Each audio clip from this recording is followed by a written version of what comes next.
యోహాను 4 అధ్యాయం 4వ వచనం నుండి 23వ వచనం వరకు. And he had to pass through Samaria. He came to a town of Samaria called Sychar, near the field that Jacob had given to his son Joseph. Jacob's well was there, so Jesus, wearied as he was from his journey, was sitting beside the well. It was about the 6th hour. A woman from Samaria came to draw water. Jesus said to her, "Give me a drink," for his disciple had gone away into the city to buy food. The Samaritan woman said to him, "How is it that you, a Jew, ask for a drink from me, a woman of Samaria? For Jews have no dealings with Samaritans." Jesus answered her, "If you knew the gift of God and who it is that is saying to you, 'Give me a drink,' you would have asked him, and he would have given you living water." The woman said to him, "Sir, you have nothing to draw water with, and the well is deep. Where do you get that living water? Are you greater than our father Jacob? He gave us a well and drank from it himself, as did his sons and his livestock." Jesus said to her, "Everyone who drinks of this water will be thirsty again. But whoever drinks of the water that I will give him will never be thirsty again. The water that I will give him will become in him a spring of water welling up to the eternal life."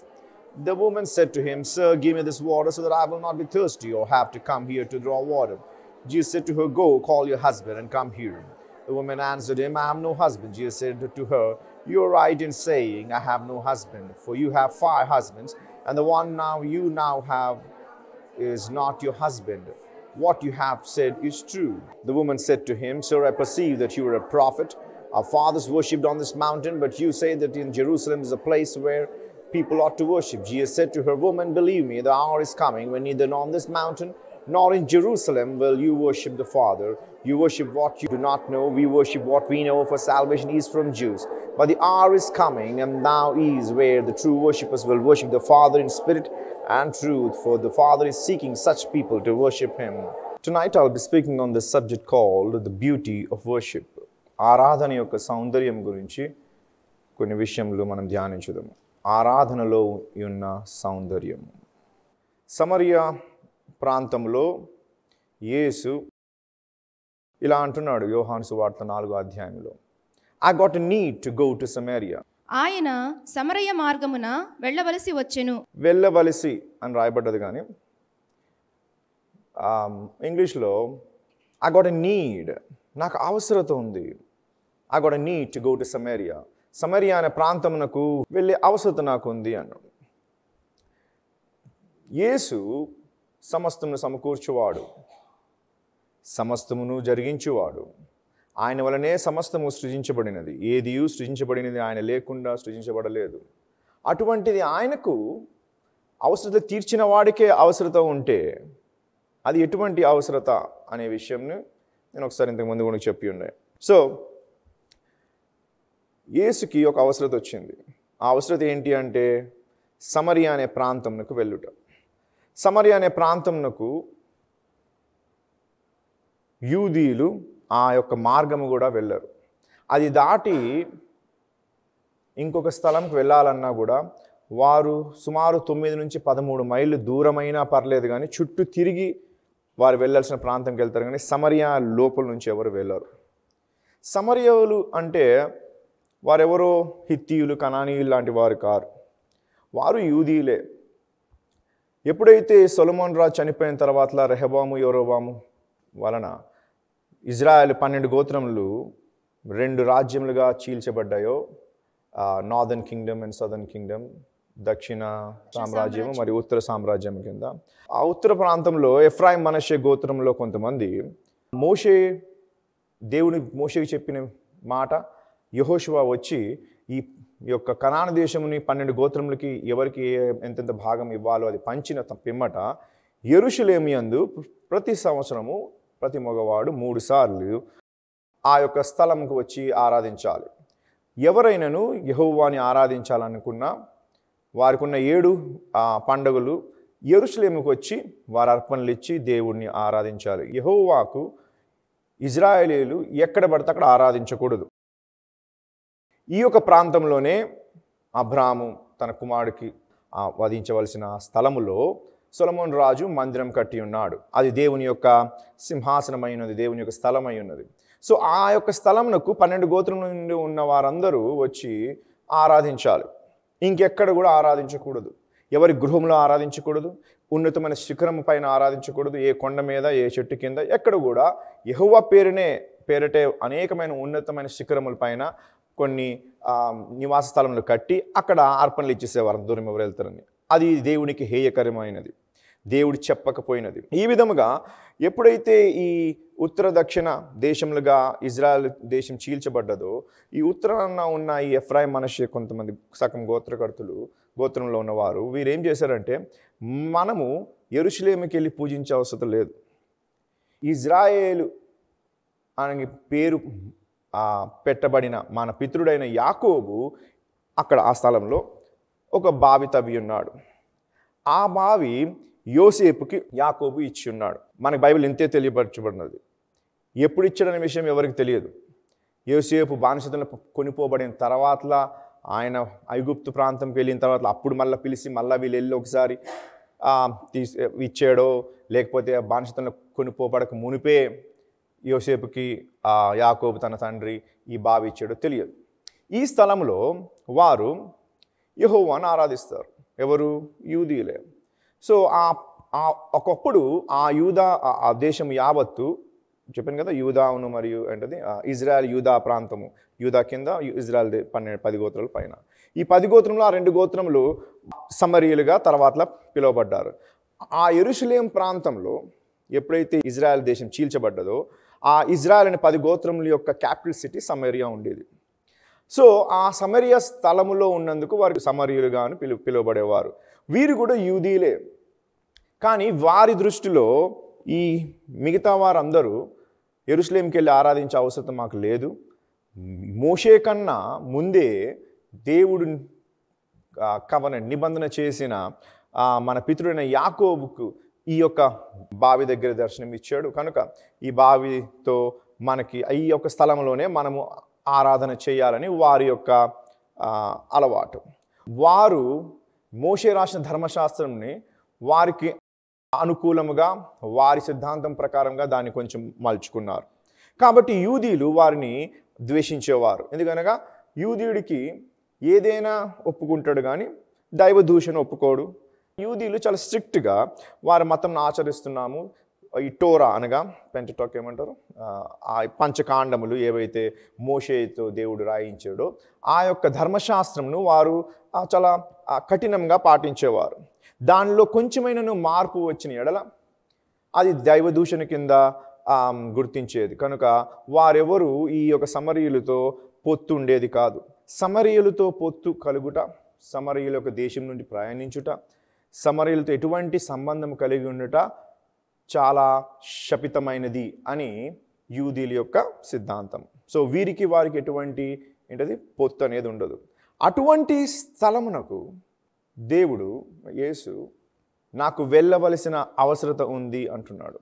అటువంటి ఏం అవసరత ఆయనకు వచ్చింది? ఆయన సమరయ ప్రాంతం నుండి వెళ్ళాలనుకున్నాడు. ఆయనతో వెంబడించిన 12 మంది శిష్యులు 12 మంది యూదీలే. అయ్యా మనం సమరయ స్థలంలో కిందికి వెళ్ళాలి, దాని దగ్గరికి మనం వెళ్ళకూడదు, దాని లోపల నుంచి మనం ప్రయాణించకూడదు, అది నిషేధించబడిన స్థలము. నీ యొక్క ధర్మశాస్త్రంను వారు ఇష్టం వచ్చినట్టు వారు మలుపుకుని వారికి నచ్చినట్లు వారు మోషేకి చెప్పిన మాటల ప్రకారంగా తండ్రి అయిన యెహోవా మనకిచ్చిన ఆజ్ఞ ప్రకారంగా యెరూషలేంలో ఆరాధించకుండా వారి కొండ మీద ఆరాధించుకునేవారు అని ఏ 12 మంది శిష్యులు యేసుని ఆటంకపరచలేదు. యేసు అంటున్నాడు నాకు సమరయకు వెళ్ళే అవసరత ఉన్నది అని సమరయ స్థలంకి వచ్చాడు. సమరయకి వెళ్ళాలని అవసరం ఉంది అన్నాడు కదా. సో ఆలోచించారు ఎప్పుడైనా యేసు సమరయలోకి వెళ్ళాడా? సమరయ ప్రాంతంలో అవుట్స్కర్ట్స్లో ఉన్న ఈ బావి దగ్గరికి వచ్చాడు. టౌన్లోకి శిష్యులు వెళ్తున్నారు, పట్టణంలోకి, ఆ సమరయ పట్టణంలోకి ఎవరు వెళ్తున్నారు? శిష్యులు వెళ్తున్నారు. సమరయలో ఉన్న ఒక స్త్రీ ఈ ఊరు వెలుపల ఉన్న ఈ బావి దగ్గరికి వచ్చి నీళ్ళు తోడుకోవడానికి వస్తుంది.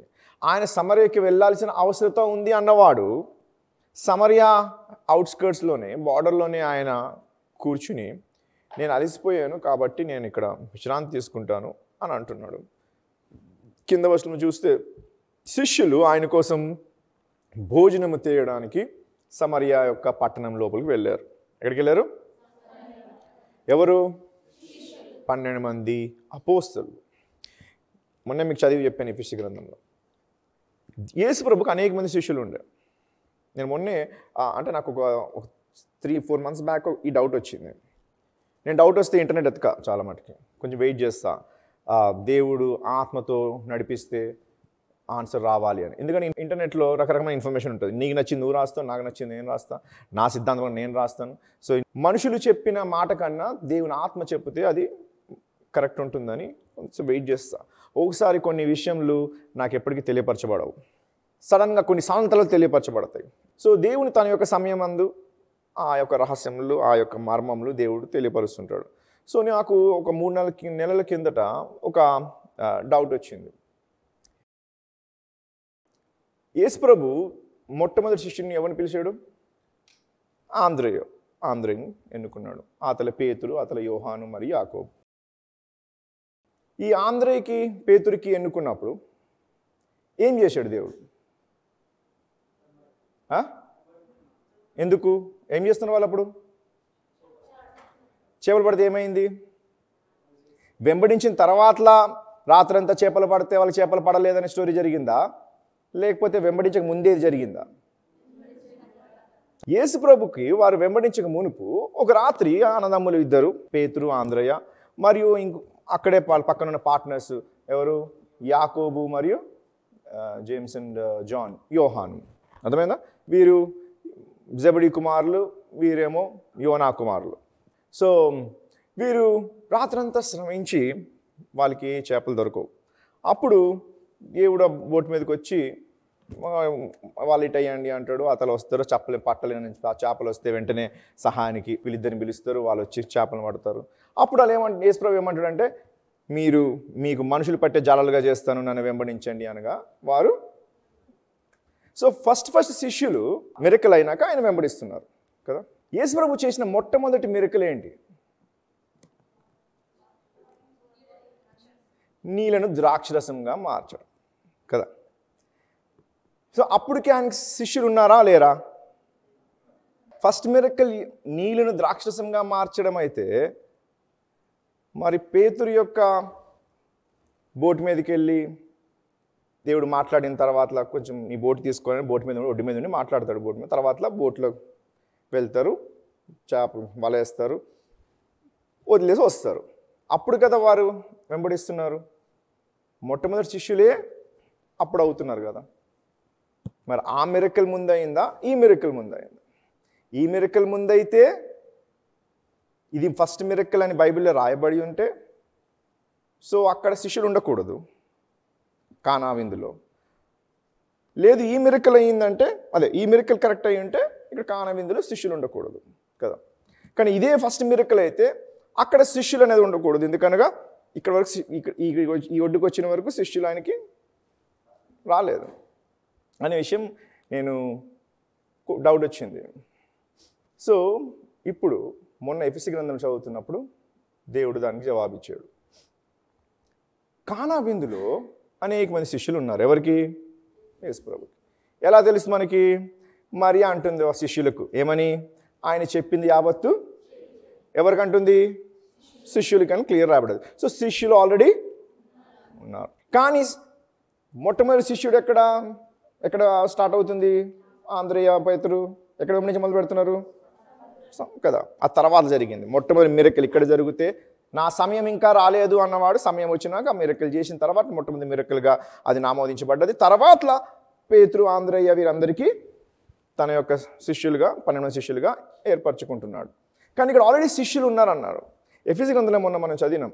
దేవుడు ఎన్నికను గురించి చదువుతూ, దేవుడు సమాజంగా ఎన్నుకుంటాడు, మరియు వ్యక్తిగతంగా ప్రతి వాడిని ఎన్నుకుంటాడు, మరియు ఆయన యొక్క సంకల్పంలో ఆయన కార్యములు చేయుటకు తన రాజ్యం విస్తరణ నిమిత్తమై కొంతమందిని ఎన్నుకుంటాడు. సో ఆయనకి అనేక మంది శిష్యులు ఉంటుండగా ఆ శిష్యులలో 12 మందిని అపోస్తలుగా ఆయన ఎన్నుకున్నాడు. అనగా ఆయనకు వెంబడించిన వారు అనేకులు ఉన్నారు, వెంబడించిన వారు అందరూ శిష్యులే. కానీ ఆ శిష్యులలో ఏమయ్యారు? 12 మందిని ఆయన ఎందుకు ఎన్నుకున్నాడు? అపోస్తలుగా పిలువబడటకు ఎన్నుకున్నాడు. సో మొట్టమొదటి కానా విందులో ఉన్నప్పుడు ఉన్న ఫస్ట్ వెంబడించిన శిష్యుడు లేక ఫస్ట్ ఒక నలుగురు వెంబడించిన వారికి అపోస్తులుగా దేవుడు పిలవలేదు. అలా వెంబడిస్తూ ఈ యొక్క గలిలీ తీరంకి వచ్చినప్పుడు పేతురు, ఆంద్రయ్య, యోహాను, యాకోబుని వారిని పిలిచి దేవుడు తన శిష్యులుగా, అపోస్తులుగా, శిష్యులు అనగా ఆయన వెంబడించేవారు, ఆయన చెప్పిన మాట చేయువారు. కానీ శిష్యులలో ప్రత్యేకంగా ఎన్నుకొని, ఇప్పుడు మనం క్రైస్తవులు అందరం ఏం చేస్తాము? క్రైస్తవులు అంటే అర్థం ఏంటంటే క్రీస్తుని వెంబడించేవారు. క్రీస్తు యొక్క చెప్పిన మాటలు క్రీస్తు పోలినట్లు మనం బ్రతకవాలి, జీవించవలసి ఉన్నది. సో అందుకు మనం క్రైస్తవులు, మనగా అది యేసు యొక్క శిష్యులై ఉన్నాము.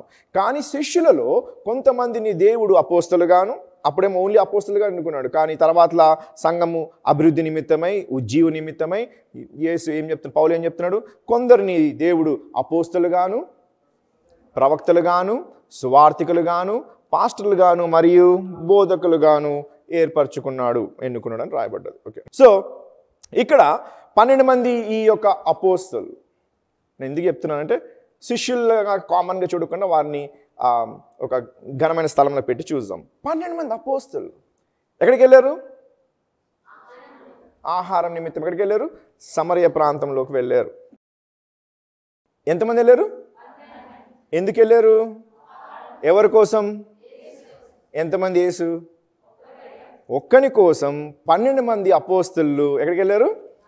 ఆహారం తేయడానికి వెళ్ళారు. ఎక్కడికి? సమరియా ప్రాంతంలోకి, సమరియా దేశంలోకి వెళ్ళారు, లోపలికి వెళ్ళారు. ఈయన సమరియాకి వెళ్ళాల్సిన అవసరం ఉన్నవాడు, అబ్బా అలసిపోయాను రా అనగా ఏం చేశారు? యేసు ప్రభు అక్కడ బావి దగ్గర కూర్చున్నాడు. మిట్ట మధ్యాహ్నము ఈ యొక్క స్త్రీ, సమరియలో ఉన్న ఈ స్త్రీ ఒక ఆమె మిట్ట మధ్యాహ్నం నీళ్ళు తోడుకోవడానికి వస్తుంది. మొట్టమొదటి ఫస్ట్ థింగ్ ఏంటంటే ఎవరు కూడా మధ్యాహ్నం పూట నీళ్ళు తోడుకోవడానికి రారు. ఈమె పొద్దున అంటే వేకుజామున ఎప్పుడైతే ఆడవారందరూ వచ్చి నీళ్ళు తోడుకుని వెళ్తారో ఆ సమయంని ఆమె స్కిప్ చేస్తుంది. ఆ సమయంలో ఆమె వెళ్ళదలుచుకోలేదు, ఎందుకనగా ఆమె క్యారెక్టర్ మంచిది కాదు కనుక, అనేక రకమైన మాటలు, నిందలు ఉంటాయి కనుక ఆమె ఆ యొక్క స్థలమునకు నీళ్ళకి అవసరత ఉన్నప్పటికీ మిట్ట మధ్యాహ్నం ఎవరు లేని సమయంలో, జాగ్రత్తగా వినండి, ఎవరు లేని సమయంలో ఆ యొక్క బావి వద్దకు వస్తుంది. ఎందుకు? ఆమె యొక్క క్యారెక్టర్, ఆమె యొక్క వ్యక్తిత్వము మంచిది కాదు. సో ఒక మంచి క్యారెక్టర్ లేని ఆడదానితో సంభాషణ నిమిత్తమై యేసు ఈ యొక్క బావి దగ్గర కూర్చున్నాడు. ఈమె మిట్ట మధ్యాహ్నం వస్తుంది. వచ్చి ఎక్కడికి వస్తుంది? ఫస్ట్ థింగ్ ద వెల్ అండి. ద వెల్ అంటే బావి నుయ్యి. ఓకే, బావి, a place where thirst shall be quenched. ఆ యొక్క బావి దగ్గర ప్రతి వాని యొక్క దాహము తీర్చబడును. ఆవిడ సమరయుడే కానీ, యూదుడే కానీ, రాజే కానీ, అడుక్కున్నవాడే కానీ, ప్రతి వానికి సంతృప్తిపరచు, దాహము తీర్చు స్థలము ఏంటది? బావి. ఆ బావి యొద్దకు, దప్పికను తీర్చే స్థలమునకు యేసు వచ్చి కూర్చోయినాడు. అక్కడికి ఈ యొక్క స్త్రీ వచ్చింది. ఈ యొక్క బావి ఎటువంటి స్థలం అంటే గొప్పవారికి, పేదవారికి, సింగిల్గా ఉన్నవారికి, వివాహితులకి, ఇటువంటి క్యారెక్టర్లెస్లాంకి, రాజులకు, ప్రతి వారికి ఆ స్థలము యొద్దకు రావాల్సిన అవసరం ఉంది.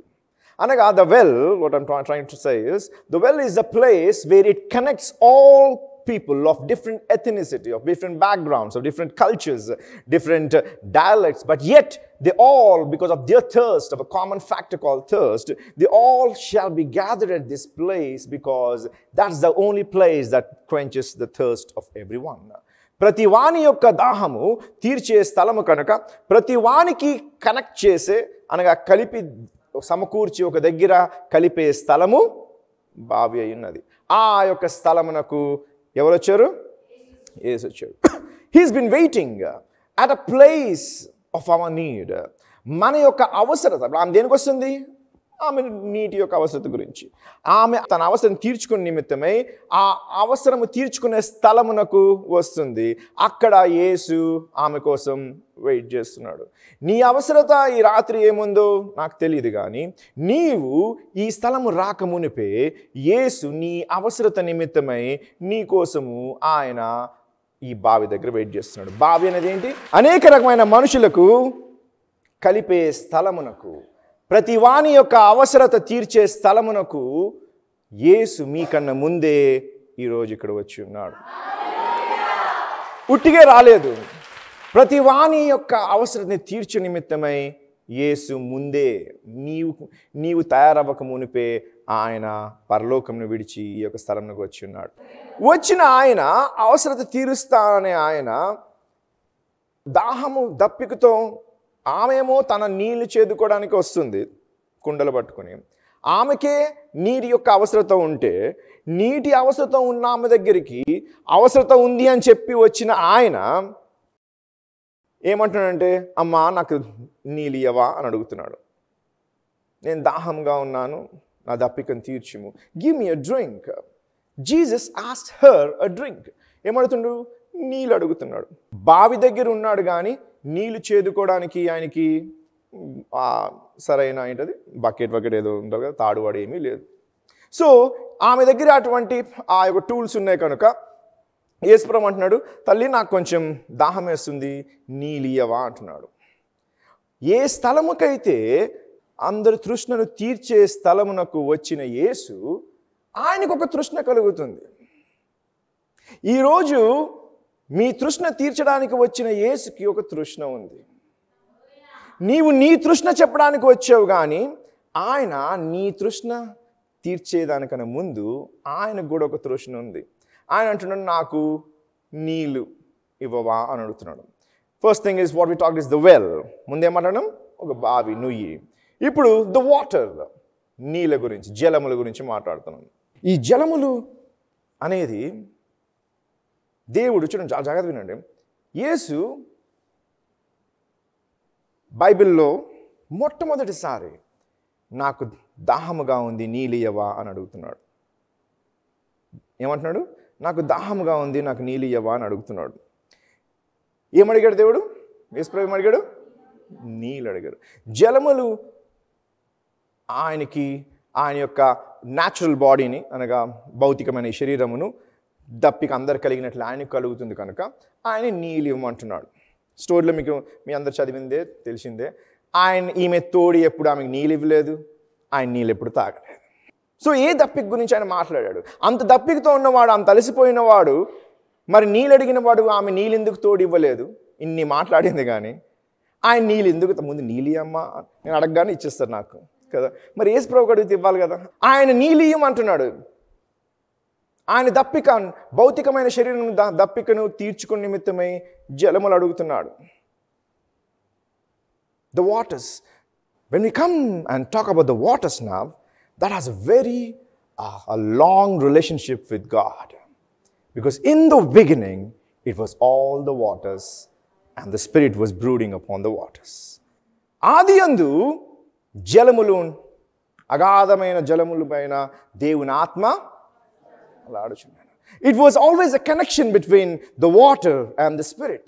దేవుని యొక్క ఆత్మ మరియు ఈ జలములతో ఆది యందు చూడగానే ఏమయం జలముల గురించి చదువుతాం. చదువు సార్, ఆదికాండం 1వ అధ్యాయం 2వ వచనం చదవండి.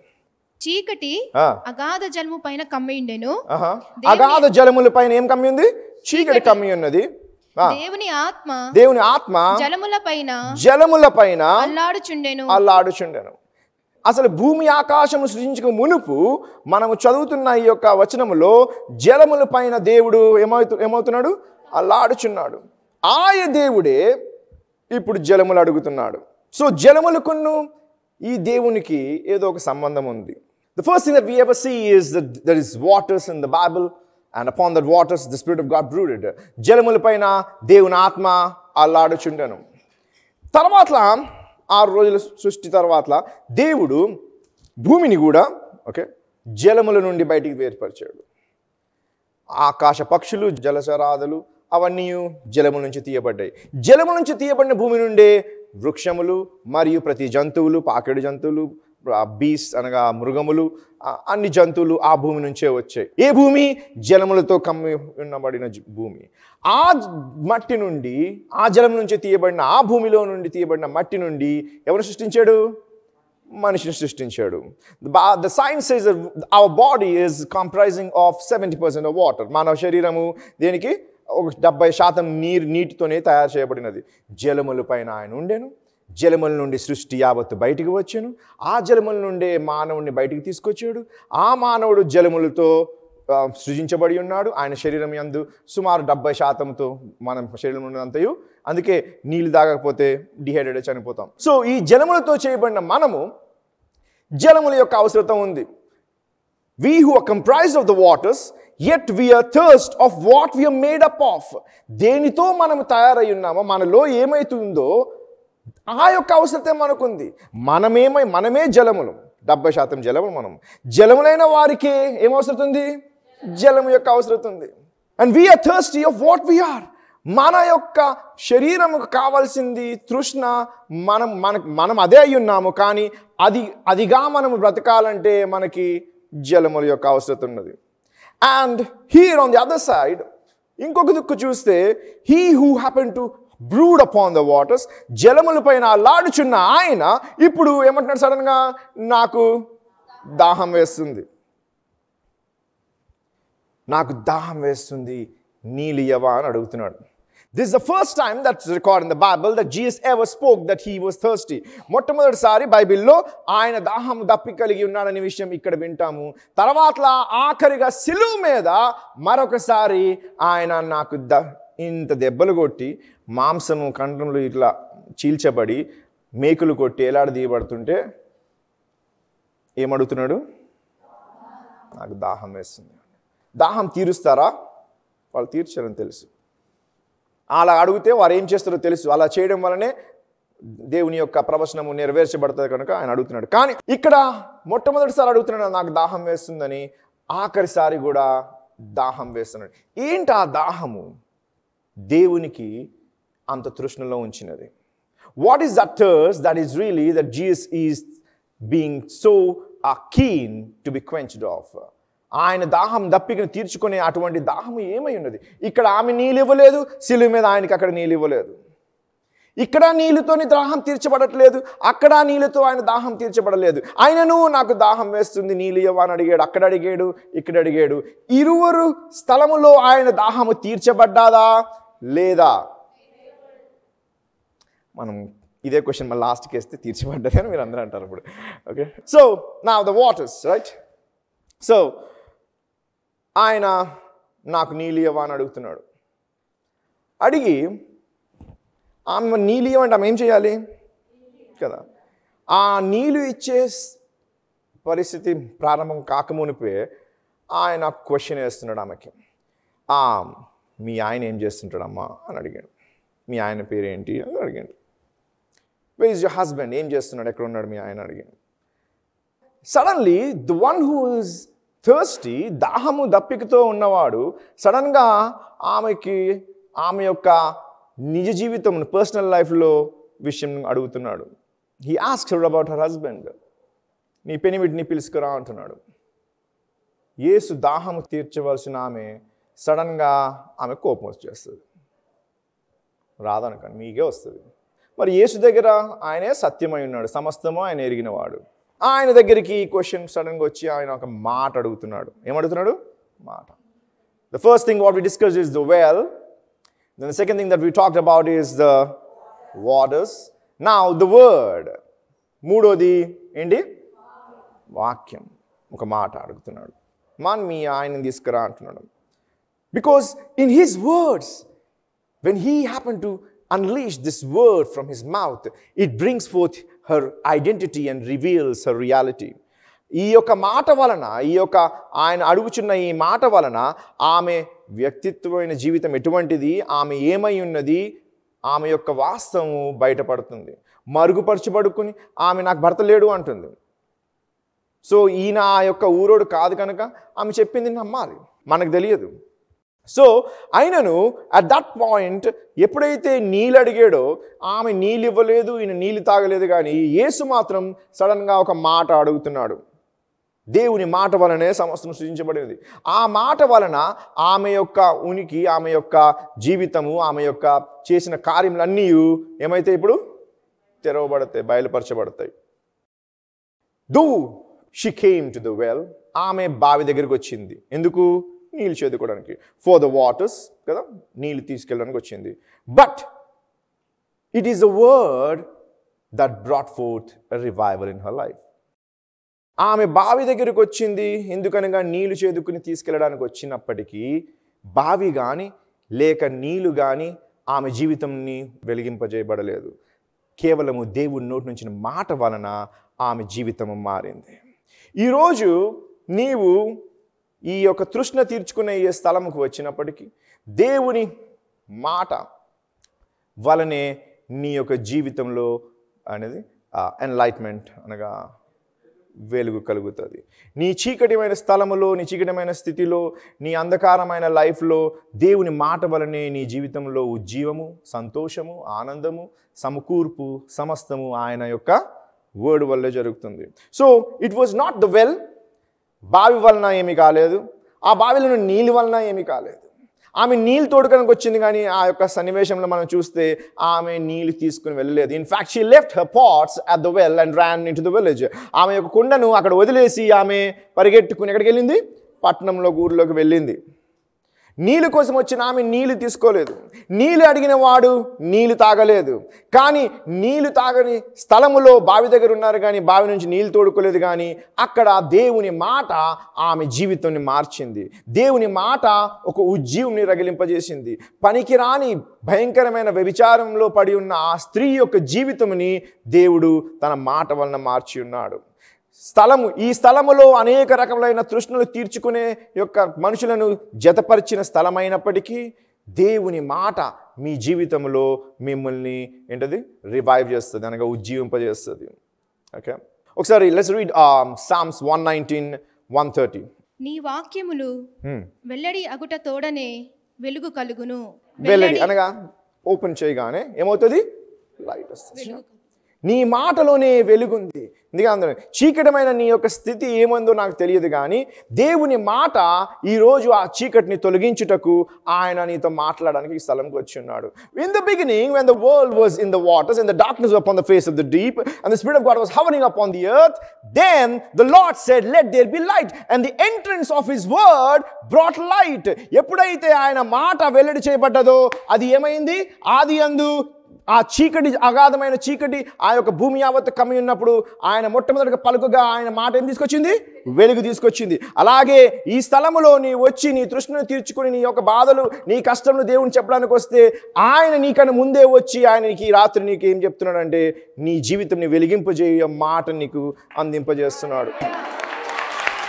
The entrance of the word bringeth light. దేవుని వాక్యము ఎప్పుడైతే వెల్లడిపరచబడుతుందో ఏమొస్తుంది నీలోకి?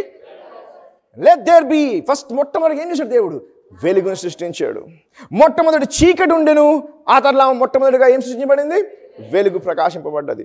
తన మాట నీ జీవితం ఎంత అగాధమైన చీకటైనను, ఎటువంటి అసాధారణమైన స్థితిలో నువ్వు ఉన్నను, it is the word that bringeth light and brings clarity. చీకటిలో మరుగుపరచబడిన ప్రతి ఒక్కటిని వెల్లడి చేయు వెలుగు తన నోటి మాట ద్వారా నీ జీవితంలో పనిచేస్తుంది. Wear? In the same place, ఈ స్థలంలోనే. And so he asked her a word and she says, I don't have a husband. మీకు తెలుసు నాకు భర్త లేడు అంటుంది. అవును, నీకు భర్త లేడు కరెక్టే, నీకు 5 మంది భర్తలు ఉండేను, 5ని వదిలేసావు, ఇప్పుడు ఉన్నవాడు నీ భర్త కూడా కాదు అని అంటాడు. దెన్ ఈ యొక్క అధ్యాయము is so much of power in it. ఆ యొక్క అధ్యాయంలో ఎంత నేర్చుకునేది, బోధించేది ఉందంటే అనేక రకమైన సిరీస్ చేయవచ్చు ఒక్కొక్క వచనం మీద. Actually I was going through to this evening. ఈరోజు నేను చదువుతున్నప్పుడు there were so many messages that were popping out of it. So అనేకమైన గొప్ప గొప్ప విషయములు దాంట్లో మరుగుపరచబడి ఉన్నాయి. ప్రతి వచనంలో గొప్ప గొప్ప మర్మము దేవుడు దాచి ఉన్నాడు. But let's not get in to all that thing. So నీ భర్త ఏడి అంటే నాకు భర్త లేదంటుంది. అవును, నీకు 5 ఉండేవారు, 6వ వాడు నువ్వు ఉన్నవాడు కూడా నీ భర్త కాదు అన్నాడు. తర్వాత ఆమె అయ్యా అని పిలిచిన ఆమె ఇప్పుడు నీవు ప్రవక్త అనుకుంటాను అని సంబోధిస్తుంది. అయ్యా అని సంబోధించిన ఆమె ఇప్పుడు ఏమంటుంది? ప్రవక్తవి అని నేను అనుకుంటున్నాను అన్నది. So her perception is changing towards God in the conversation. ఆమె నీతో మాకేం పని, నీవు యూదీయుడివి, అచ్చా ఈయన యూదుడని తెలుసు. సో ఆయన బట్ట కట్టు వలన ఆయన యూదుడైన విషయం వాళ్ళు గ్రహించింది.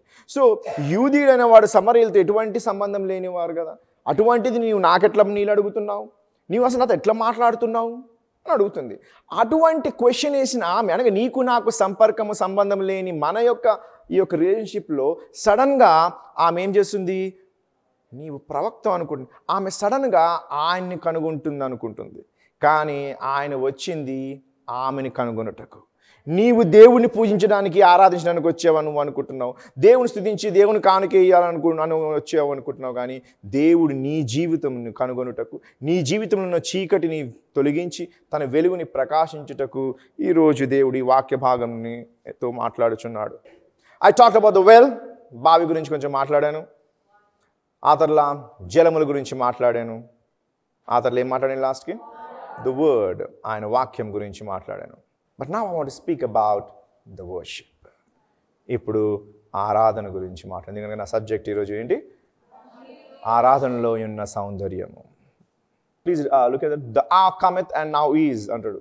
యథార్థముగా ఆరాధించువారు ఆత్మతోనూ సత్యముతోనూ తండ్రిని ఆరాధించు కాలము వచ్చుచున్నది, అది ఇప్పుడును వచ్చేయున్నది. చూడండి ఈ యొక్క 2 లైన్లు నేను నా జీవితంలో మొట్టమొదటి నేను పాస్టర్ అయ్యి మెసేజ్ చెప్పిన 4వ మెసేజ్ అనుకుంటా. ఇది చాలా అర్థం కాని మాట.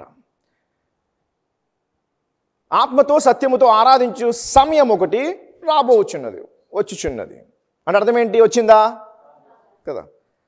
సత్యముతో ఆత్మతో ఆరాధించు సమయం ఒకటి వచ్చుచున్నది. తర్వాత ఏమంటాడు కింద, అది ఇప్పుడును వచ్చేయున్నది. అది ఇప్పుడును వచ్చేసినాక ఇంకేం వస్తుందయ్యా,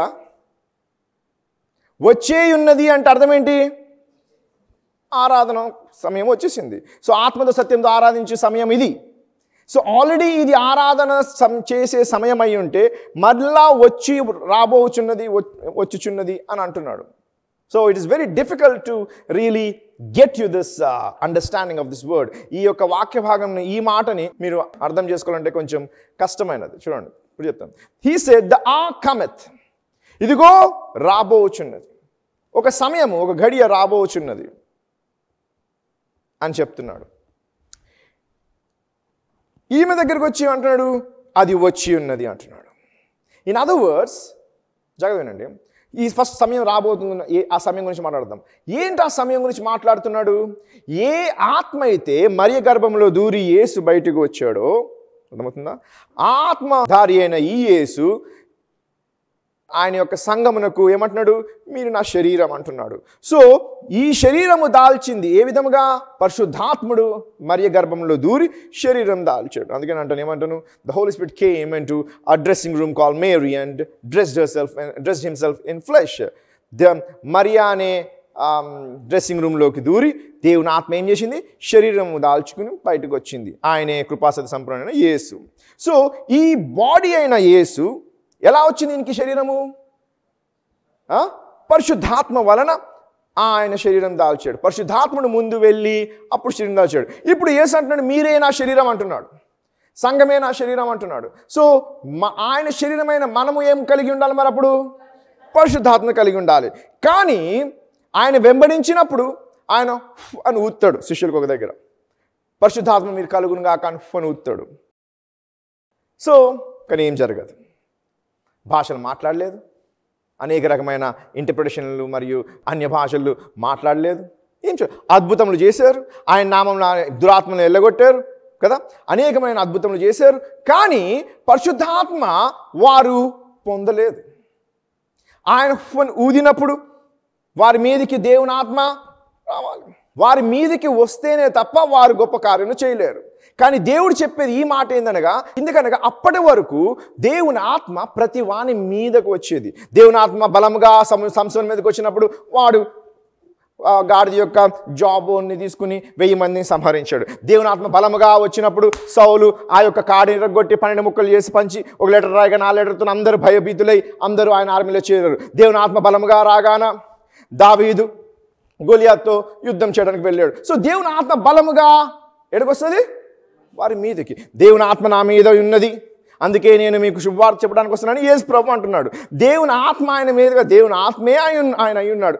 కానీ వీరు ఆ యొక్క లాంగ్వేజ్ని, ఆ యొక్క భాషని, ఆ యొక్క ప్రక్రియని, పాత నిబంధనలు దేవుని ఆత్మ వచ్చినప్పుడే ఇవి విషయం జరుగుతాయి అనే విషయము వారికి తెలుసు. సో వారికి అది బోధించుటకు, వారు బోధించినందుకు దేవుని ఆత్మ, అందుకే పావురముగా దేవుని ఆత్మ రావడం, పావురం వచ్చిన బట్టి దేవుని పరిశుద్ధాత్ముడు యేసులోకి రాలేదు. పరిశుద్ధాత్ముడు గర్భంలో దూరినందుకు యేసు బయటకు వచ్చాడు. కానీ మనుషులకు కనబడి నిమిత్తమై పావురం వలె పరిశుద్ధాత్ముడు ఆయన మీదకి వచ్చి ఉన్నాడు. సో ఆ యొక్క దేవుని ఆత్మ, పరిశుద్ధాత్ముడు, ఈ ఆత్మ వారి మీదకి వచ్చినప్పుడు వీరు గొప్ప గొప్ప కార్యము చేశారు.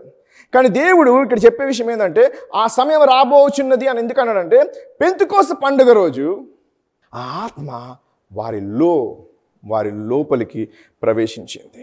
వారి మీద ఉండవలసిన ఆత్మ వారి మీద అగ్ని నాలుకల వలె కూర్చున్నప్పటికీ వారిలో దేవుని ఆత్మ ప్రవేశించింది. వారిలో దేవుని ఆత్మ పనిచేయడం మొదలుపెట్టింది. సో పెంతెకోస్తు పండుగ గురించి చెప్తున్నాడు. ఆ రోజు రాబోతుంది. ఎప్పుడు? ఎందుకంటే ఆత్మ కలిగి ఉంటేనే ఆత్మతో మాట్లాడగలవు. ఆత్మ నీ పైన ఉంటే ఆత్మ యొక్క ప్రభావంతో నువ్వు పని చేస్తావు, కానీ నీ యొక్క ప్రభావంతో ఆత్మ పని చేయదు. అర్థమవుతున్న మాటలు?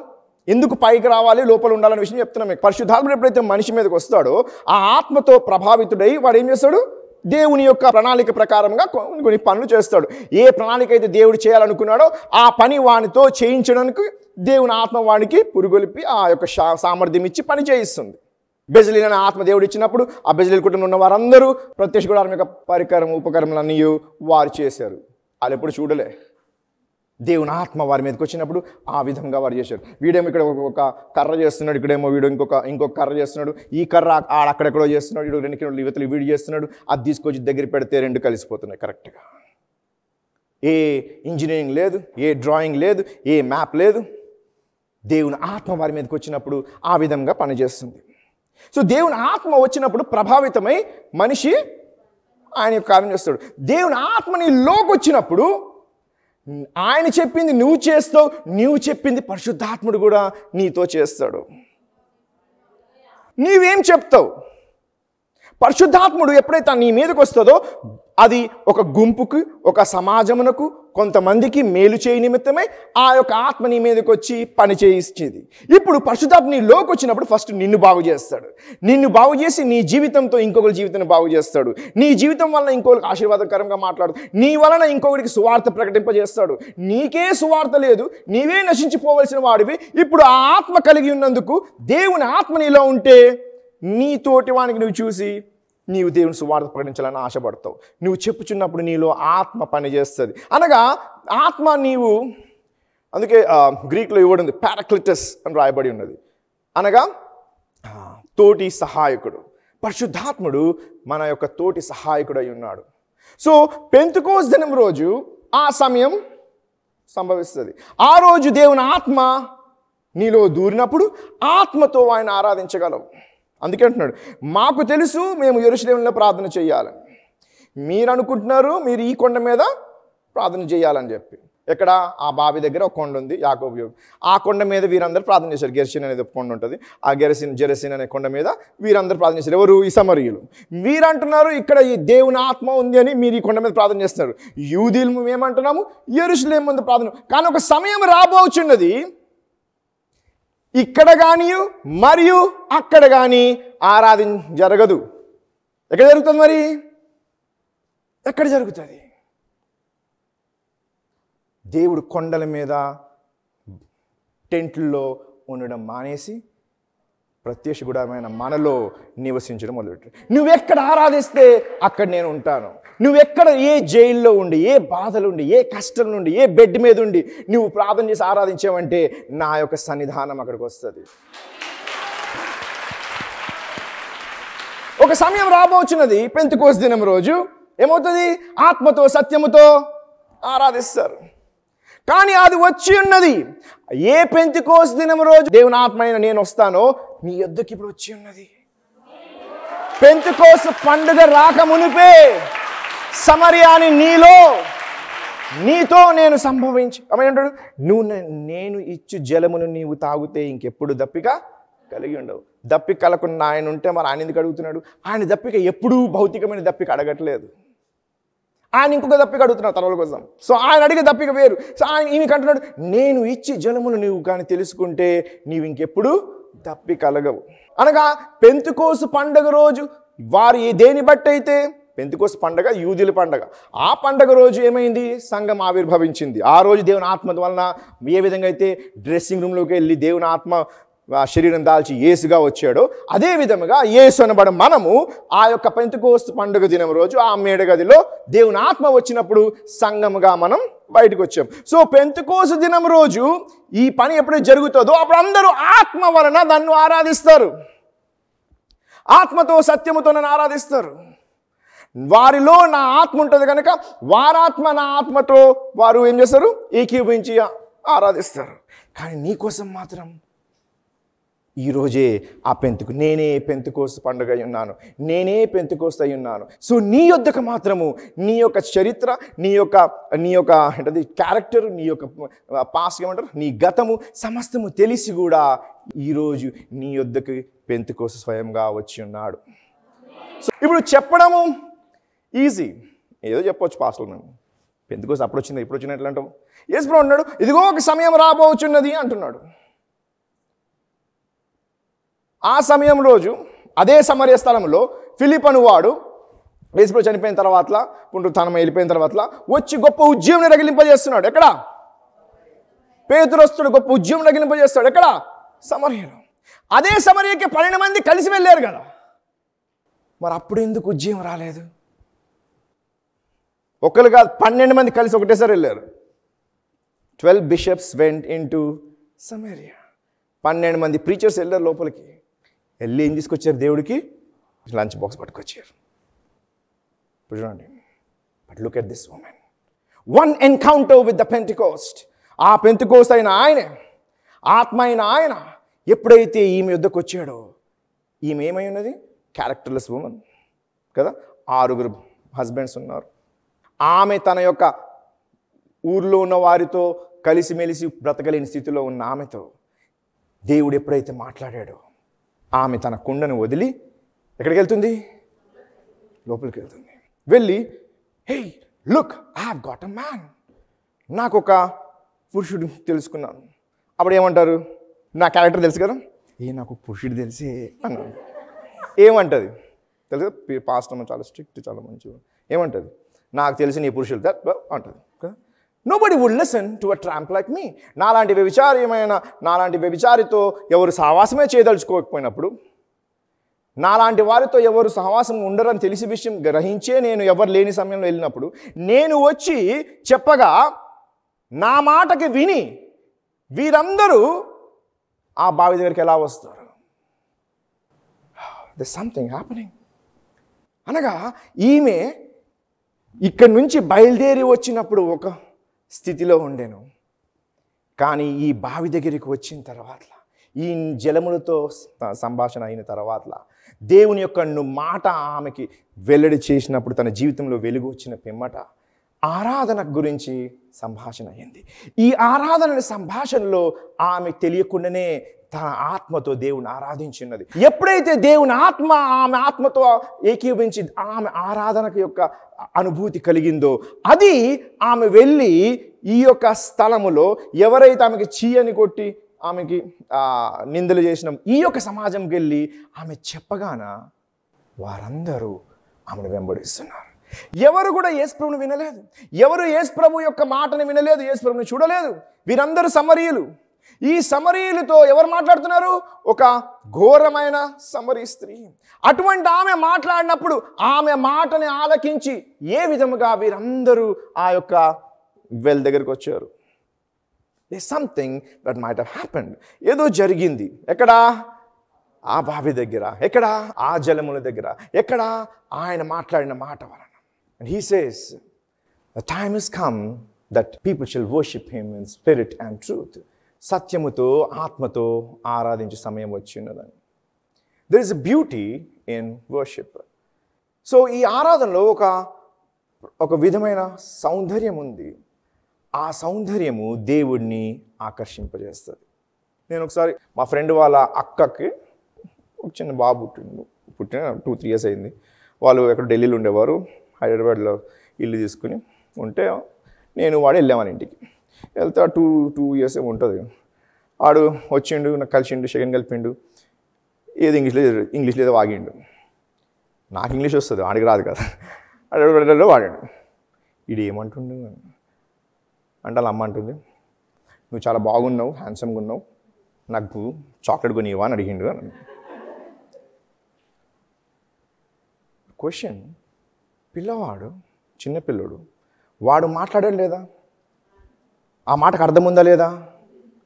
మరి ఆ మాట నాకెందుకు అర్థం కాలేదు? ఎందుకనగా నాకు ఆ పిల్లడికి కనెక్షన్ లేదు కనుక. కానీ వాడు మాట్లాడుచున్న ఆ మాటల్లో అనేక కాన్సనెంట్స్, అనేక వోవెల్స్, అచ్చులు, ఇంకేదో అవి మిస్ అయిపోయినను, అన్నను తల్లికి వాడి మాట, వాడి భాషలో ఆమె కనెక్ట్ అయినది కనుక వాడు కరెక్ట్గా ఆ పదములను పలకకపోయినను తల్లి యొక్క మనసుకు, తల్లి యొక్క మైండ్కి ఆ యొక్క మాటల్ని క్యాప్చర్ చేసే సామర్థ్యం ఉంది. అలాగే దేవునితో నీవు మాట్లాడే మాటలు నాకు అర్థం కాకపోవచ్చు, పక్కోడికి అర్థం కాకపోవచ్చు, కానీ ఎప్పుడైతే ఆరాధన అనే స్థలంకి వస్తావో నీ యొక్క జీవితం అలైన్మెంట్ రాకపోవచ్చు, నీ జీవితంలో అటువంటి అచ్చులు ఉండకపోవచ్చు, నీ జీవితంలో కావాల్సిన కాన్సెప్ట్స్ ఉండకపోవచ్చు, అయినా నువ్వు ఏమి మాట్లాడను దేవుడు నీ భాషని, నీ మాటను, నీ రాగమును దేవుడు చూడడు ఆరాధనలో.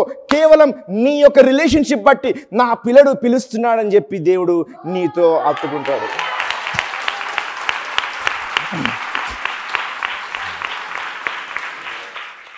Because worship is the food for the Lord. It is the water for Him. ఆయనకి ఆహారమై ఉన్నది ఆరాధన. ఆయన దప్పిక తీర్చేది ఆ యొక్క ఆరాధన. ఆయన అక్కడ దప్పిక కలిగి ఉన్నాను, ఇక్కడ దాహముతో ఉన్నాను, 2 సార్లు దేవుని యొక్క ఆరాధన గురించి ఆయన దప్పిక కలిగి ఉన్నాడు. The only thing that the Lord desires from any one of us is just to worship. మన దగ్గర నుంచి దేవుడు కేవలము అడిగేది ఒకటే, ఏంటి తెలుసా? ఆరాధన. ఆయనని నీవు నీ యొక్క కష్టం గురించి తృష్ణ కలిగి ఉంటే ఆయన నీ ఆరాధన నిమిత్తమే తృష్ణ కలిగి ఉన్నాడు. Okay, the beauty of worship. The 12 disciples ఎంతమంది? ఒక దిక్కు, అండ్ ద ఉమెన్ అదొక దిక్కు.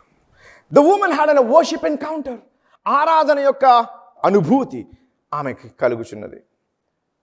She left her water jars.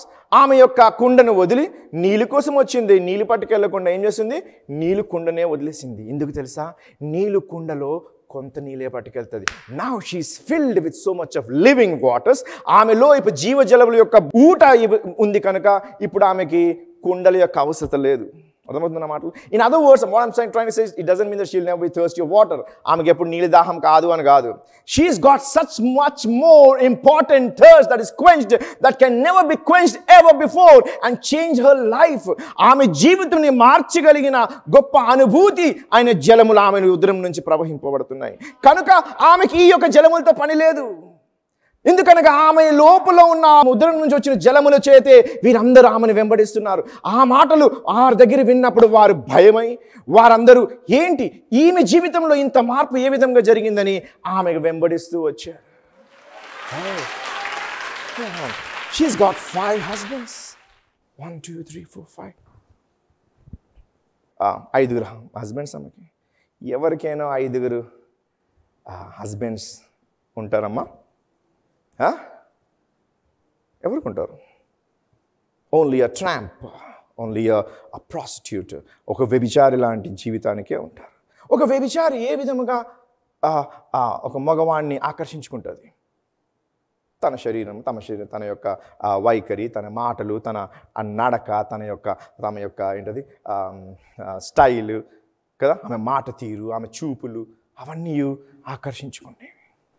అటువంటిది ఆ విధంగా ఆకర్షించుకోవట్లేదు ఇప్పుడు. There is some great attraction that has not only captivated the men but also the women of the town. ఆ యొక్క కేవలం మగవారినే ఆకర్షించుకునేది. ఆడవారైతే తెలుసు కదా, ఏమంటారు? చీప్ అని అంటారు కదా. ఎందుకు? ఇల్లును కూల్ చేస్తావు నువ్వు అని అంటారు. అటువంటి క్యారెక్టర్ ఉన్న ఆమె యొక్క స్త్రీ ఇప్పుడు వచ్చి అదే ఊళ్ళో మాట్లాడినప్పుడు ఆడవారు మగవారు అందరూ ఆమెని ఏం చేస్తున్నారు? వెంబడిస్తున్నారు. ఎందుకు? Because there's something happened at the well. ఏదో జరిగింది బావి దగ్గర. ఏం జరిగింది? ఆత్మతో కనెక్ట్ అయ్యి దేవుని ఆరాధనలో ఆమె ప్రవేశించింది. ఆ ఆరాధన ఆమె యొక్క జీవితాన్ని మార్చింది, ఆమె స్టైల్ని మార్చింది, ఆమె మాటని మార్చింది, ఆమె వైఖరిని మార్చింది. ఆమె ఇప్పుడు మాట్లాడుచుండగా ఆమెకు అసహించుకున్న వారందరూ ఆమెని వెంబడిస్తూ ఆయన దగ్గరికి వచ్చారు. 12 bishops went to Samaria. 12 మంది బిషప్లు కదా ఎక్కడ పోయారు? ఏం తీసుకొచ్చారు? ఒక డబ్బా పట్టుకొచ్చారు. అపోస్తలు, శిష్యులు కాదు వీళ్ళు. ఏంది? అపోస్తలు. ఊతే దేవుని ఆత్మ బలముగా వస్తే గొప్ప గొప్ప పనులు చేసిన వారు ఆ సమరియా ప్రాంతంకి వెళ్ళి ఏం పట్టుకొస్తున్నారు? ఒక డబ్బా పట్టుకొస్తున్నారు. ఒక పనికిరాని ఒక వ్యభిచారి అయిన మా స్త్రీ అదే స్థలంకి వెళ్ళి ఆరాధికుల్ని పట్టుకొస్తుంది.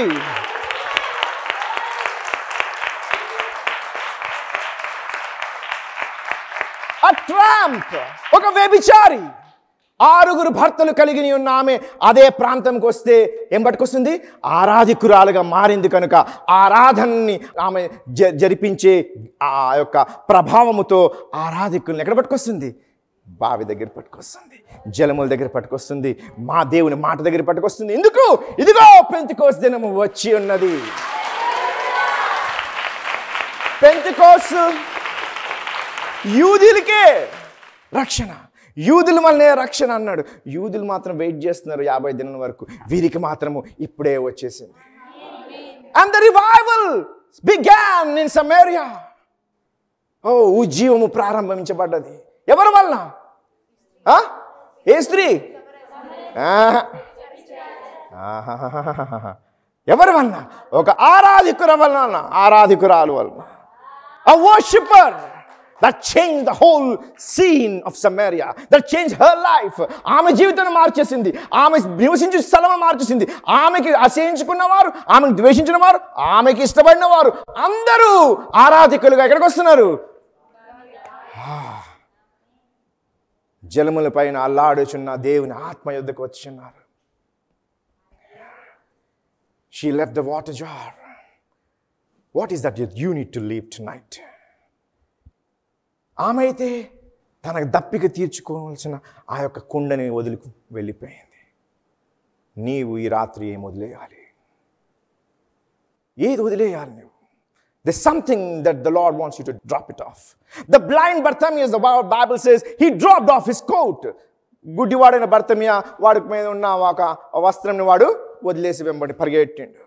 And this woman dropped her pots at the well. ఈ యొక్క స్త్రీ తన యొక్క కుండని వదిలేసి పరిగెట్టింది. What is that you need to leave tonight? ఏది? ఏంటా విషయము?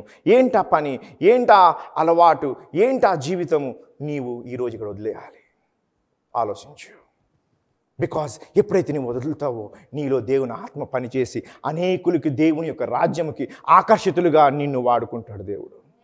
If God can use a tramp like that woman, ఒక వ్యభిచారి అయిన సమరి స్త్రీకి ఆ విధముగా అనేకులకి దేవుని దగ్గర తీసుకొచ్చితే, క్రైస్తవుడైన నీవు దేవుని ఆత్మతో నీటి మూలమున మరియు ఆత్మూలన బాప్తిజం పొందిన నీవు దేవుని యొద్దకు వస్తే ఏ విధంగా ఎంతమందికి దేవుని ఒక రాజ్యంలోకి తీసుకురాగలవో ఆలోచించు. She brings the entire village. 12 professional disciples, 12 bishops brought a happy meal for the Lord Jesus. And this is, here is, go, ఆకలి అన్నావు కదా, ఇగో తిను అంటున్నాడు. Oh, I had my lunch. నా యొక్క తప్పిక తీరిపోయింది, నా ఆకలి తీరిపోయింది, నా అవసరత తీరిపోయింది. ఆయన సమరియకి వెళ్ళాలన్నాడా? అవసరం ఎక్కడుంది? సమరియకి వెళ్ళడానికి. కానీ ఆయన అవసరం సమరయ కాదు, సమరయ ఆయన యుద్ధకు రావాలనేది ఆయన అవసరత. కానీ సమరయ ఆయన యుద్ధకు రావాలంటే ఆయన సమరయ యుద్ధకు వచ్చినాడు. అలాగే దేవుడు నీలోకి రావాలంటే నీవు దేవుడి దగ్గర రావాలి. నీవు దేవుడి దగ్గర రావాలని నీవు రాకముందే ముందు మనం ఏం చేసినాం? దేవుడు ఈ యొక్క స్థలంలో వెయిట్ చేస్తున్నాడు. నీ యొక్క అవసరతలు పట్టుకొని వస్తావని తెలుసు, నీ యొక్క అర్పణ పట్టుకొని వస్తామని తెలుసు, నీ బాధను పట్టుకొస్తామని తెలుసు. నీ యొక్క పరిస్థితి తెలిసిన దేవుడు నీ కోసము ఈ స్థలంలో వెయిట్ చేస్తున్నాడు. But one word changes and brings light. ఒక మాట నీ జీవితంలో వెలుగు కలిగింపజేస్తే నీ తన ఆత్మ వలన దేవునితో ఏంటి ఆరాధన చేయు ఆరాధికుడిగా మార్చగలదు నీకు. నేను ఒకసారి కెనడాలో ఉన్నప్పుడు ఒక ఇంటికి వెళ్ళాను ఒక 3 డేస్కి వెకేషన్కి. సో వారి కుమార్తె ఒక ఆమె ఉంది, 6th క్లాస్ ఏమో చదువుతుంది. అందరు ఇళ్ళల్లో అక్కడ నేర్చుకుంటారు, పియానో గిటార్ నేర్చుకుంటారు. సో ఆ రోజు ఆ పిల్ల ఆ యొక్క మ్యూజిక్ స్కూల్లో ప్రదర్శిస్తుంది. ఇక అమ్మ నాన్న ఆనందం చూడాలి. నేను పియానిస్ట్ని కదా, నేను కూడా పాపం పిల్ల నేర్చుకుంటుంది ఇక్కడ అంటే ఎంతో గొప్పగా చెప్తాను అని వెళ్ళాము, కూర్చుని. అందరూ వచ్చి వాయిస్తారు, ఒక్కొక్క పిల్ల వచ్చి వాయిస్తారు కదా, తెలుసు కదా స్కూల్ ప్రాబ్లం అట్లా ఉంటాయి. ఒక పిల్ల వచ్చి వాయిస్తుంది. అప్పుడంతా భార్య భర్తలు మాట్లాడుతూనే ఉన్నారు. కూతురు ఎప్పుడు అయితే వచ్చిందో అబ్బా సరే ఏం చేస్తుందో అని చూస్తున్నాను. భయంకరంగా వాయించింది. అయ్యా లెగిసే చప్పలు కొడుతుంది, అయ్యా అమ్మ సీటీ కొడుతుంది. This is a recital. ఇది ఒక ప్రదర్శన కేంద్రమై ఉన్నది. వచ్చి వారికి ప్రదర్శన అలవాటు చేయడానికి తీసుకొస్తారు. వారి యొక్క గొప్ప నైపుణ్యతను చూడడానికి ఎవరు రారు అక్కడ. తల్లిదండ్రులు కూడా వీడు ఎంత నైపుణ్యుడా అని చెప్పి చూడడానికి రాలేదు. నా కూతురు చేస్తుందనే ఆనందము, నా కూతురుకి నేను సపోర్ట్ చేయాలనే సపోర్ట్ నిమిత్తమే వచ్చారు అంతే. నాలాంటి ఏం చేస్తాడు, 30 ఎపిసోడ్లు అయిపోయినాయి, ఒక్కడు కూడా చక్కగా వాయించలేదు, ఎందుకురా బాబు ఈ కష్టం, ఎందుకు, ఇట్స్ పిటిఫుల్. భయంకరమైన స్థితి. అక్కడ ఒక పియానో జ్ఞానం ఉన్నాడు పిల్లల దగ్గర వచ్చి ఒక్కొక్కడు తప్పులు వాయిస్తుంటేది చూసి ఒకటి తప్పులు వాయిస్తుంటే చెప్పలు కొడుతారు. అమ్మ ఎవడు అమ్మ వాళ్ళకి వాడి కోసం వాళ్ళ కొడుక్కి కూతురు కొడుతారు. మామూలుగా ఇట్లా కొడుతారు, వాళ్ళేది కట్టి లేసి కొడుతారు. ఈ బాధ అంతా నేను భరించాలి, ఎందుకంటే వాళ్ళ ఇంట్లో నేను గెస్ట్ని. పర్ఫెక్షన్ లేదు, పర్ఫెక్షన్ ఇంకా రాలేదు అని తెలిసి కూడా తల్లి తండ్రి మాత్రం ఏం చేస్తున్నారు, పర్ఫెక్షన్ చూడడానికి రాలేదు. ఏం చూడడానికి వచ్చారు, కుమారుడు ప్రదర్శిస్తున్నాడు, ఏదో చేస్తున్నాడని వాడిని ప్రోత్సహించడానికి వస్తున్నాడు. అలాగే నీ ఆరాధనలో గొప్ప స్వరం ఉండకపోవచ్చు, నీ యొక్క జీవితంలో గొప్ప అదేంటి మంచి క్రియలు ఉండకపోవచ్చు, కానీ ఎప్పుడైతే ఆరాధనలోకి నీవు వచ్చి ఆరాధిస్తావో నీ భాష, నీ మాట, నీ జీవితం, నీ వైఖరి అవి ఏమీ దేవుడు చూడు. నా కుమారుడు, నా కుమార్తె నన్ను ఆరాధించడానికి వచ్చిందని చెప్పి లేచి వస్తాడు. దూతలు వస్తారు, ప్రభువా వారికి డిఎన్బి స్పీకర్స్ ఇచ్చినావు, ఆడ పైన ఉన్న వాళ్ళకైతే ఏదో కష్టపడి నీ కుమారుడు పాపం పాడిపించేస్తుండు, మంచిగా కనబడుతుంది, కానీ మమ్మల్ని వెళ్ళి కూర్చోమన్నావు సంఘంలో. ఒక్కొక్క స్త్రీ ఒక్కొక్క పురుషుడు పాడుతున్నాడు చూడు, అపశృతులు అయ్యా ఎట్లా భరిస్తావు, చూడు ఎంత మాధుర్యముగా ఉన్నదో. Because it's not perfection. నీ నైపుణ్యత కాదు దేవుడు చూసేది, నీ హృదయము దేవుడు చూస్తున్నాడు. నీ ఆరాధన దేవుడు వెతుకుచున్నాడు. He seeking the worshippers. ఆరాధికులు ఎక్కడున్నారా అని వెతుకుతున్నాడు. ఆయన ఎదుగుతే మరి సైన్య సమూహం ఏం చేస్తుంది, ఎదుగుతారు ఎవరు. అబ్బా పాడు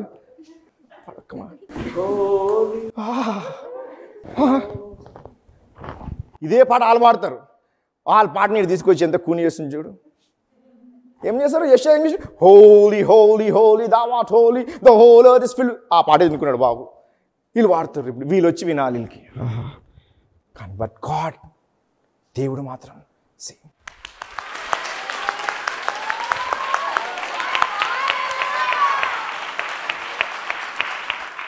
Now I was a guest.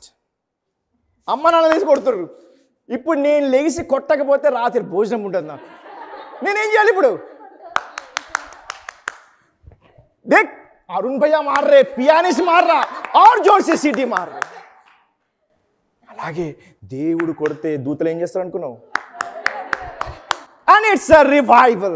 It is a great worship. The beauty of worship is not in its perfection, but yet it is the heart of worship. Because the Spirit is now making your spirit to worship in spirit. నీ ఆత్మ ఆయన ఆత్మతో కలిసి ఆత్మయందు సత్యమయందు ఆరాధించుండగా దానిలో ఉన్న సౌందర్యమును పరలోకపు యొక్క ఆరాధన వదిలి దేవుడు ఈ యొక్క స్థలంకి వస్తున్నాడు. There's a beauty in this worship. ఆరాధనలో ఒక గొప్ప సౌందర్యం ఉంది. Hallelujah. Praise the Lord. Amen. There's such something that attracts God. ఆ పిల్లే ఆ మరుసటి రోజు ఇంతమంది కొట్టినా కదా చెప్పండి. అంకుల్ అరుణ్ కమ్ అన్నది. అమ్మా దేవుడా, సి ఐమ్ ప్లేయింగ్ మొజార్ట్. ఓ బో, ఏమెందుకున్నావే తల్లి అంటే మొజార్ట్ అంటే ఏఆర్ రెహమాన్, మీకు ఎట్లా అట్లా దానికన్నా బాబు. ఇక వాయిస్తుంది చూడు, నా కష్టాలు చూడు. కానీ ఏం చేయాలి? Wow, so nice. అయిపోయింది, మధ్యాహ్నం పడుకున్న, మళ్ళీ సాయంకాలం వచ్చింది. అంకుల్ అరుణ్, అమ్మో దేవుడా, ఐమ్ టైర్డ్. వినది అది, అంకుల్ అరుణ్ కమ్ అంటుంది. మళ్ళీ వెళ్ళాను, కూర్చున్నాను. డిన్నర్ అయిపోయింది. అంకుల్ అరుణ్ అమ్మ, I got to pray baby, got some prayer time. నాకు కొంచెం ప్రార్థన చేసుకోవాలి తల్లి. సో నేను ప్రార్థన చేసుకుని వెళ్తున్నాను. మెల్లిగా వచ్చేసినారు నాకు, ప్రార్థన చేస్తున్నాను. ఓకే బాయ్, గుడ్ నైట్ అన్నది.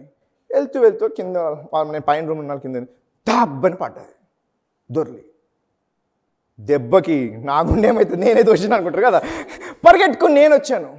అప్పుడు డాడీ ఆఫీస్ బిజినెస్ చేస్తున్నాడు, అంకుల్ అరుణ్ దగ్గరికి వెళ్ళు అని వాళ్ళ డాడీ వాడికి వినిపాల్సిన ఆ యొక్క కర్మ అంకుల్ అరుణ్కి అప్పచెప్పిండు. ఓకే, ఎందుకు ఆయన బిజీగా ఉన్నాడంట, పొద్దున్న పాప ఆయనకి అసైన్మెంట్ ఉంది ఆఫీస్లో. సో ఆ పని చేయడానికి నువ్వు go to uncle Arun and show him he is the right person అని చెప్పిండు. నేను విన్నా అదంతా కింద, అమ్మ వస్తుందిరా దేవుడు అనుకున్నా. సో ఎప్పుడైతే పడిపోయిందో, ప్రార్థన చేస్తా అని నేను, పని చేస్తా అన్న ఆయన, వంట చేస్తున్న, గిన్నెలు తోముకుంటున్న ఆ ఆంటీ, ముగ్గురు ఎక్కడికి వచ్చాము? పరిగెట్టుకుంటూ ఆ యొక్క ఏడుపు విని వచ్చాము. ఆరాధనలో నీవు ఏడుస్తే నీకు ఇష్టం లేకపోయినాను, నీ మంచితనం బట్టి, నీ పర్ఫెక్షన్ బట్టి, నీ యొక్క గొప్పతనం బట్టి, నీ దేవుడికి ఇచ్చే దాతృత్వం బట్టి రాకపోయినాను, నీ ఏడుపు దగ్గర మాత్రం పరిగెట్టుకొని వస్తాడు. ఎందుకనగా it is a relationship between a father and children. తన కుమారులు మరియు తండ్రి యొక్క బాంధవ్యం అటువంటిది. There was not a relationship with Samaritans. సమరీలతో ఎటువంటి సంబంధము లేనిది. అటువంటి వారి కోసమే దేవుడు వస్తే తన రక్తముతో కొన్న నీ గురించి ప్రభువా అని ఏడ్చేవనుకో, he will be right at that place. No matter how busy he would be, ఆయన ఎటువంటి కార్యంలోనూ ఎంత బిజీగా ఉన్నను, ఆయన మాత్రం ఏం చేస్తాడు? He will be right on the nick of the time. పరిగెట్టుకుని ఏం చేస్తాను నేను ఆ రూమ్లోకి వెళ్ళి, పరిగెట్టుకుని వచ్చిన పిల్లకి ఏమైందా అని. వాళ్ళ నాన్న ఏం చేశాడు? అంకుల్ అరుణ్ చూసుకున్నాను ఊరుకుండా, అలా అమ్మ చూసుకుని నేను ఊరుకున్నానా? గిన్నెలు దొంతున్నాను, అమ్మ ఇద్దరు ఉన్నారు కదా మొగోళ్ళు చూసుకుంటే నన్ను ఊరుకుందా? ముగ్గురు మీదకి వచ్చాము. మన యొక్క బాధని దేవుడు తట్టుకోలేడు. దుర్మార్గులైన తల్లిదండ్రులే ఆ విధంగా నీకు మంచి ఈవులు ఇస్తే పరలోకమందున తండ్రి ఎంత గొప్పవి నీకు ఇస్తాడు అంటున్నాడు. Your cry, your tears in the worship will bring the presence of God and bring forth His attention. నీవు ఆయన ఆరాధించుచు నీ కన్నీళ్ళతో దేవుని ఎప్పుడైతే ఆరాధిస్తావో, నీ యొక్క భాష చూడడు, నీ గొప్పతనం చూడడు. తెలుసా ఆమె ఎట్లా వాయిస్తుందా మహాతల్లి? ఆ బంగారం ఇప్పుడు మంచిగా ఇస్తుంది అనుకో, బట్ అప్పుడైతే ఆ పశుతులే చూడొద్దు అనుకున్న నేను ఇప్పుడు నిద్ర వదిలి ఎక్కడ పోయాను? ఆ పిల్ల దగ్గర పోయాను. ఇది అలాగే ఏం చేసింది తెలుసా? దాన్ని తీసుకుపోయాడు పియానో దగ్గరికి. కమన్ ప్లే అయిపోయింది, అది ఏడ పాపట్లేదు. మళ్ళీ పియానో దగ్గరికి వెళ్తే నార్మల్ అయిపోయింది. ఎందుకు? ఇప్పుడు నేను ఏడిచే సమయం వచ్చింది, అది నా బే సమయం వచ్చింది. అలాగే నీవు చేసిన పనులన్నీ చూసి దేవుడు ఏడ్చుతా అని తెలిసినప్పటికీ నేను ఏడుస్తా కానీ నా పిల్లలు ఏడవకూడదని దేవుడు నీ దగ్గరికి వస్తాడు. And that is the place where the whole revival begins. అక్కడే సంపూర్ణమైన ఉజ్జీవము ప్రారంభమవుతుంది. ఎప్పుడు? ఒక పనికి రాని వాని జీవితంలో దేవుడు ఎప్పుడైతే తన మాటని తీసుకొచ్చి వెల్లడి చేసి వెలుగుని ప్రకాశింపజేశాడో, ఆరాధన గురించి ఎప్పుడైతే ఆమె క్యారెక్టరే బాగాలేకపోతే ఆరాధన గురించి ఆమె ఎందుకు డిస్కషన్ చేయాలి? Now, historian says Jesus was a 6 feet high above and a very charming figure. Yes, pero చాలా హ్యాండ్సమ్గా 6 అడుగులు అందగాడు. అటువంటి వానికి ఈమె ఎందుకు వదిలేసి? అటువంటి లైన్ కొట్టాలి కదా మన భాషలో. మరి ఆ విధంగా ఆయనతో ఎందుకు ఆ సంభాషణ? ఎందుకంటే because she is full of darkness, but when light cometh there is no place for darkness. చీకటి ఒక పదార్థం కాదు.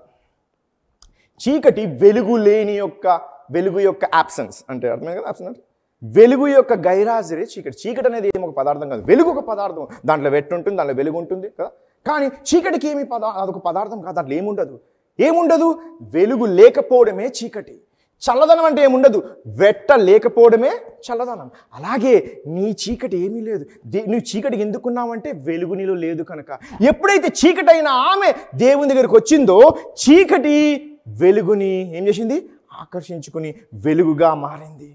చూడండి, ఒక రూమ్ ఉంది, చీకటి ఉంది, చిన్న లైట్ వెలిగించావు, ఏమవుతుంది? చిన్న లైట్ ఏమవుతుంది? ఆ సమయంలో ఆ కారు చీకటిలో అది చాలా గొప్ప వెలుగు కనబడుతుంది, అవునా? చిన్న వెలుగు. మరి భూమి యావత్తు వెలుగు కమ్మనగా తన నోటి నుంచి వెలుగు మొత్తం వెలుగు అయినప్పుడు అటువంటి వెలుగు దగ్గరికి ఎంత చీకటి తీసుకురా. You can bring all the darkness that you possess, but in the presence of God and in the worship, దేవుని ఆరాధనలో నువ్వు ఎంత చీకటిగా వచ్చినను, when you start worshiping, it's only the light that unveils and bring forth and eradicates darkness out of you. ఆ వెలుగు చీకటిని పంపించి ఆ వెలుగుని వెల్లడింపజేస్తుంది. గొప్ప వెలుగు అనగా ప్రకాశితంగా నిన్ను మారుస్తుంది. ఎంత చీకటిలో ఉన్నను, ఎటువంటి దుర్భిక్ష స్థితిలో, ఎంత దౌర్భాగ్య స్థితిలో నువ్వు ఉన్నను, దేవుని యొక్క ఆరాధనలోకి ప్రవేశించావంటే నీవు వెలిగించబడతావు. నీ ఆరాధన ఎంత అపశృతులైనను, God says, my child. And that's what the worship is all about. So ఆరాధనలో ఉన్న సౌందర్యం అటువంటిది. అందుకే we should never miss ఆరాధన. చాలామంది మన సంఘాల్లో పాటలు పాడుతుంటారు, ఇప్పుడు ఇంకొక 20 నిమిషాలు పాడతారులే అని టీ దాకా వస్తారు. మనుషులకి ఏంటి, సంఘంలో పాటలు పాడడం, ఆరాధించడం ఒక వెయిటింగ్ పీరియడ్. వాక్యం వినడానికి వచ్చావు, ఏం చేస్తావు? వాక్యం, దేవుడు నీ ఆరాధన కోసం వస్తున్నాడు. ఆరాధన ఇచ్చిన వానితోనే దేవుడు మాట్లాడుతున్నాడు. సమరీలందరి దగ్గర దేవుడు వెళ్ళలేదు. అవసరతలో ఉన్న, అవమానంలో ఉన్న స్త్రీ దేవుని దగ్గరికి వచ్చినప్పుడు దేవుని యొక్క మాట వలన, దేవునితో కలిగిన ఆ యొక్క ఎన్కౌంటర్ ఏమంటారు, ఆ మీటింగ్ వలన ఆమె జీవితం మారిపోయింది. She grabbed a bunch of worshippers. ఒక వ్యభిచారమైన జీవితం కలిగి ఉన్న ఆమె ఇప్పుడు నేను ఒక పురుషుడిని ఎరిగి ఉన్నాను, ఆయన నా జీవితం యావత్తు చదివి చెప్పాడు. ఈ ఆరాధన ఏం జరిగింది తెలుసా? That's the first place and the place where Jesus says, I am the Messiah that you're seeking. నేనే మెస్సియా రాబోతున్నాడు మాకు తెలుసు అని అంటుంది ఆమె. సంభాషణ మీరు చదువుతూ ఇంటికి చదవండి. ఆ యొక్క సంభాషణలో మెస్సియా రాబోచున్నాడు అని అంటే ఆయన అంటున్నాడు, నేనే ఆ మెస్సియా. ఎవరి గురించి అయితే వెయిట్ చేస్తున్నారో యూదీయులు, సమరీయులు, ఆ వెయిట్ పీరియడ్ ఆగిపోయింది. ఎప్పుడు? దేవుని యొక్క ఆరాధనలో. ఆరాధన will bring you what you bin expecting, what you been waiting for. దేవుడు నన్ను స్వస్థపరచాలి, వర్షిప్ హిమ్, యువర్ స్వస్థత విల్ కమ్. నువ్వు దేవుని ఆరాధించు, నీ యొక్క స్వస్థత నీ యొక్క ఆరాధనలో నీకు దొరుకుతుంది. నీ యొక్క బ్రేక్ త్రూ అంటే ఏమంటారు, విడుదల ఆరాధనలో కలుగును. మెస్సయ్య రావాలి, మాకు తెలుసు మెస్సయ్య వస్తాడు. ఎవరంటారు ఈ మెస్సయ్య గురించి? యూదీయులు అంటారు. సమరీయులు కూడా మెస్సయ్య గురించి మాట్లాడుతున్నారు. వారు టోరానే మార్చేసిన వారు, 5 కాండములను ధర్మశాస్త్రంనే వారికి తగిలినట్టు మార్చిన వారు మాత్రం మెస్సయ్య గురించి వెయిట్ చేస్తున్నారు. యూదీలందరూ మెస్సయ్య గురించి వెయిట్ చేస్తున్నారు. ఎక్కడ కూడా వెళ్ళి నేను మెస్సయ్య, నేను రావాల్సిన మెస్సయ్య నేనే అని చెప్పని వాడు ఈ యొక్క వ్యభిచారి దగ్గర మాత్రం నేనే అమ్మా మెస్సయ్య అన్నాడు. ఎప్పుడైతే తనకు తాను వెల్లడి చేసుకున్నాడో ఆమె జీవితంలో ఆ మెస్సయ్య పని చేయడం మొదలుపెట్టాడు. The worship, the well is the place, the water is that waters, the word is the power, and the worship is the conversion mode where you begin into your revival. నీ ఉజ్జీవుని మార్చు స్థలము ఆ యొక్క బావి, ఆ యొక్క నీరు, ఆ యొక్క దేవుని మాట, ఆ యొక్క ఆరాధన. So never lose the beauty of worship. ఆరాధన యొక్క సౌందర్యం ఎప్పుడు కోల్పోవద్దు. Because there is something called transformation. ఏదో నీ జీవితంలో మార్పు రాబోతున్నది, నీ జీవితంలో ఉజ్జీవం రగిలింపజేయబడుతుంది. Hallelujah. Praise the Lord. Glory to God.